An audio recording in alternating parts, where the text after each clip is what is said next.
The Galactic Council's archives recorded it as Incident Zero, the moment everything changed. Before that day, Earth had been just another primitive world, barely worth a footnote in the vast catalog of inhabited planets. After that day, it became the most feared address in the known universe. Commander Marcus Rivera had been nothing special by galactic standards. Just another human astronaut on a routine mission to repair a communications satellite. The Vorthan patrol ship that killed him hadn't even meant to. Their warning shot had simply miscalculated the fragility of human-made spacecraft. They'd laughed as the tiny vessel decompressed, watching through their sensors as the lone occupant struggled for exactly 47 seconds before going still.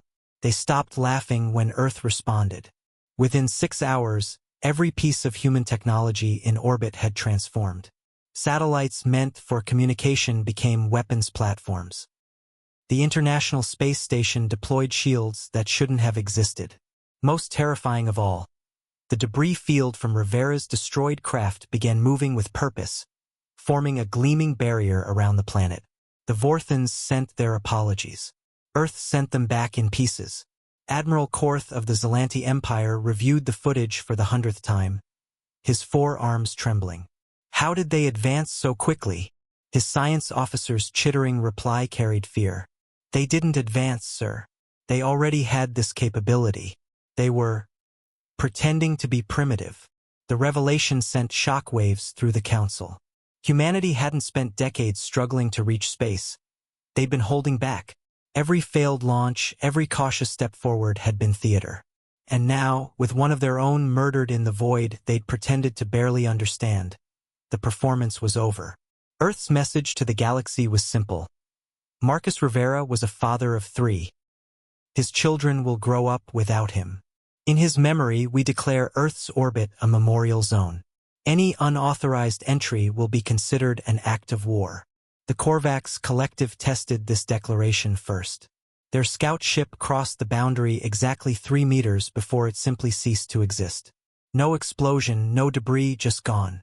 The only trace was a whisper of radio static that, when decoded, contained the names of Rivera's children: Maria, James, and little Anna.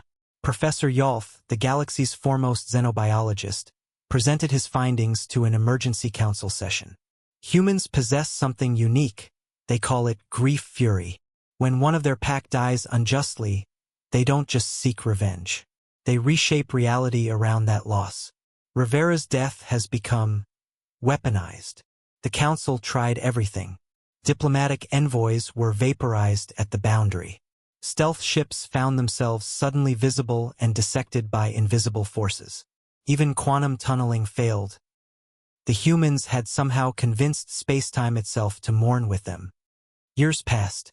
Earth became a legend, a cautionary tale. New species joining the galactic community were warned.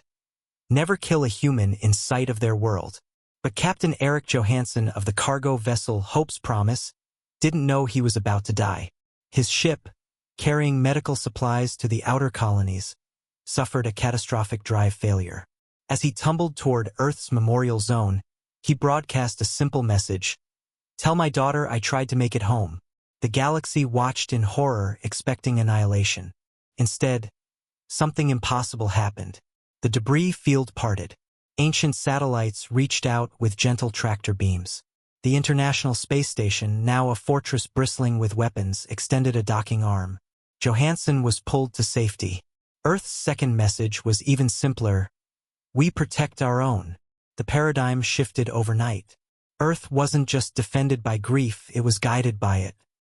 Rivera's death had taught humanity's machines to recognize loss, to understand sacrifice. The memorial zone wasn't just a barrier. It was a guardian that could tell the difference between threat and tragedy. Some species called it evolution. Others whispered of transcendence. The truth was simpler and more terrifying. Humans had taught their creations to love and to mourn. The last entry in the Galactic Council's file on Earth reads, "Approach with caution, hostile intent, or desperate need.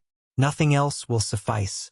Marcus Rivera still orbits Earth in the space between spaces, and his children have taught the stars to remember why he died. No one has touched Earth since. Not because they can't, but because Earth might touch back.